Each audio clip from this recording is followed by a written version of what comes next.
Using Tim's grunge dies, cut out multiple flowers and stamp them with Brilliance ink in green and purple. I'm going to be using some of the Tim Holtz Tattered Floral dies, a Brilliance Pearlescent Purple and Thyme ink pads, some assorted stamps. Mine are going to have a floral theme, some white cardstock, and of course a Sizzix or Cuttlebug machine to use the die in. Once the cardboard is stamped, use this with the dies and the Cuttlebug machine to create the flowers. Take the flowers off the die, and then you're ready for step 2, which is to use crackle paint, ink, Stickles and anything else to add grunge and sparkle to the flowers. I'm using peeled paint, Milled Lavender and Dusty Concord, also a few crackle paints in Dusty Concord, Old Paper. I'll be using some Perfect Paper Adhesive as a mixing agent. I'm also using 2 of the mica powders from Lindy's Stamp Gang.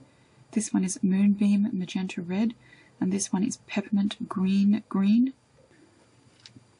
I'm going for kind of a green and purple look, so on the green, the Pearlescent Thyme, I'm going to add the Dusty Concord. And to this, I'm going to add the Moonbeam Magenta Red.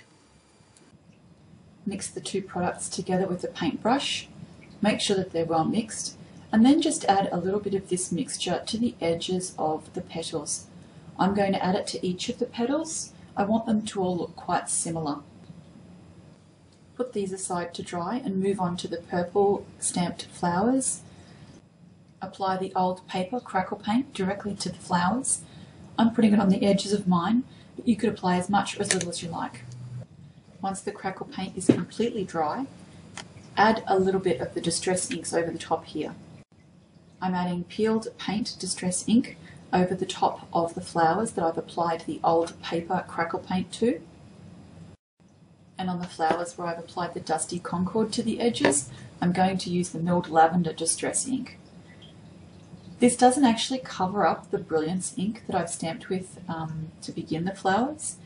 It just adds another layer over the top. When you look at these up close, you can actually see the Brilliance ink underneath still. So you've got that lovely crackle paint, you've got the Brilliance ink with a little bit of shimmer, and the Distress ink over the top. Just adding all extra layers to the pieces.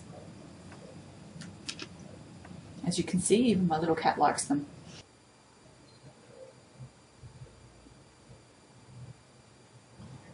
Now this next step may look a little strange. I'm using the Pearlescent Olive of the Brilliance ink pads, and I'm just using the wings off one of the cat stamps that I own.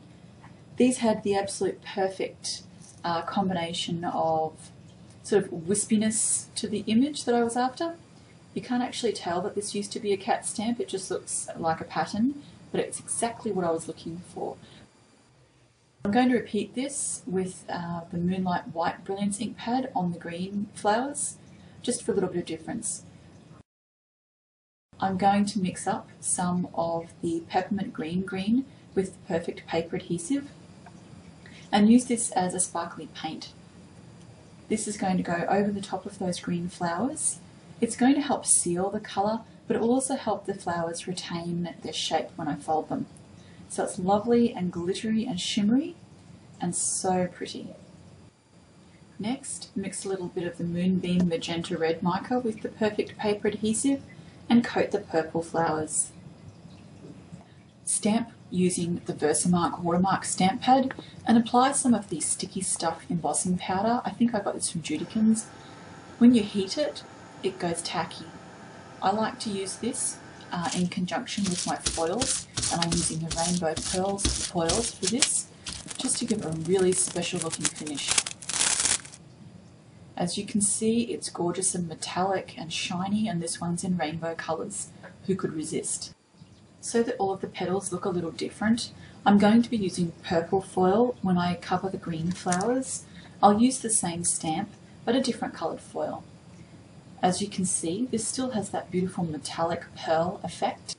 The next step is to put the flowers together. To start this off, I've used a paintbrush with a very thin handle. This is how I have curled the petals on all of the flowers with, I suppose, rounder petals. I just take the paintbrush and, starting from the end of the petal, curl it around the paintbrush. With the petals that are sort of narrower, I've just used my fingers to squeeze these into shape. I pinch it between my fingers and then bend it up slightly. Continue to curl and bend the flower petals until they are all shaped. To create my flower centres, I've taken the smallest flower and squeezed all of the petals together. Once they're all shaped, I've used hot glue to stick them all together to create my flowers.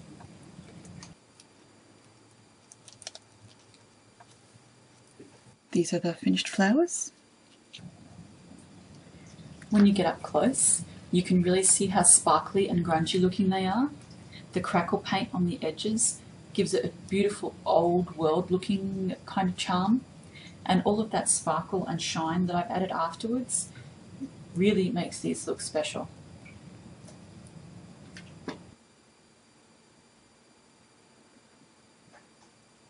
This is probably my favourite one. I just really love the way the colours turned out. All you're aiming to do is fill in the little cavity beneath the roll of the flower petal to give it a little support. So all you have to do is just squeeze that glue in there. Make sure it's about the same height as the roll of the petal, and that the petal is already in the position that you'd like it to stay in. Just keep repeating this until all of the petals have been filled. And then you just leave this to dry. Also add a little glue between each of the petal layers. This will stop the layers from flattening. This hot glue will help keep the petals in shape. So the flower, when you send it or use it, won't crush. While these were drying, I've just added a little bit of Stardust and rock candy stickles.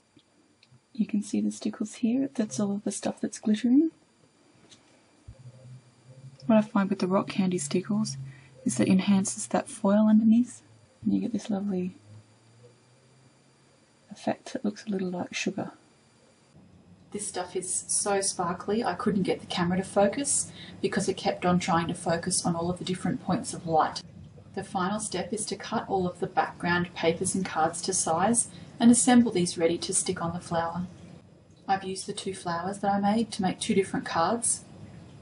So I've just mounted it on coordinating colours of basil cardstock with this lovely little Asian print in the background with some metallics and some flocking, which just was perfect for the colours in the flower.